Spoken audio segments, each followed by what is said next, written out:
उरण तालुक्याचा पावसाळी काळात प्रशासनाने आपत्ती व्यवस्थापन आराखडा जाहीर केला। याद्वारे काही भागात धोक्याचा इशारा देण्यात आलाय। उरणमधील 3 गावांना दरडी कोसळण्याचा धोका असून सुमारे 15 गावांना अतिवृष्टीमुळे पुराचा धोका आहे। उरण तालुक्यात एकूण 62 गावं आणि 35 ग्रामपंचायती आहेत। पावसाळ्यात येणाऱ्या आपत्तीचं निराकरण करण्यासाठी उरणचे प्रशासन सज्ज झालंय। यासाठी नियंत्रण कक्षही तयार करण्यात आलाय।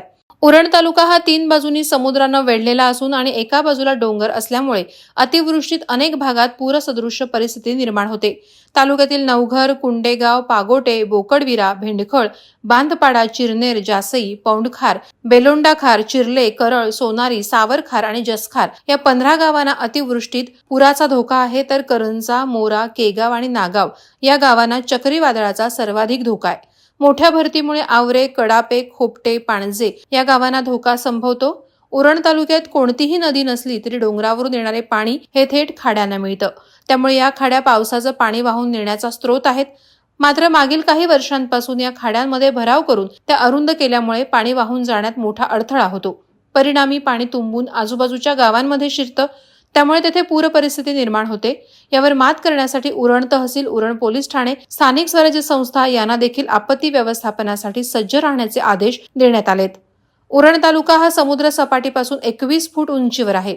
उरण शहर स्वतःच एका द्वीपकल्पात वसलेलं आहे। तालुक्याचं हवामान उष्ण आणि दमट असून तालुक्यातील सरासरी पर्जन्यमान 2983 मिलीमीटर आहे। या गावांमध्ये काही ठिकाणी पूल, मोऱ्या बांधण्यात आल्यात, काही ठिकाणी नाले सफाई करण्यात आली। सिडकोला देखील नाले सफाई आणि धरण तलावामधील गाळ काढण्यास सांगितलं आहे। पावसाळ्यात किंवा इतर वेळेस तालुक्यात कुठेही आपत्ती ओढवली तर अशा वेळेला कुणाशी संपर्क साधावा याची देखील माहिती या आराखड्यात देण्यात आली आहे। या कालावधीत नागरिकांनी संकटकाळी 98 92 53 84 09 या भ्रमणध्वनीवर संपर्क करण्याचं आवाहन प्रशासनानं केलं आहे। वादळवारा लाईव्हसाठी घनश्याम कडू, उरण। नवी मुंबई व रायगड जिल्ह्यातील ताज्या बातम्या आणि घडामोडींसाठी सबस्क्राईब करा वादळवारा लाईव्ह चॅनल आणि दाबा बेल आयकॉन।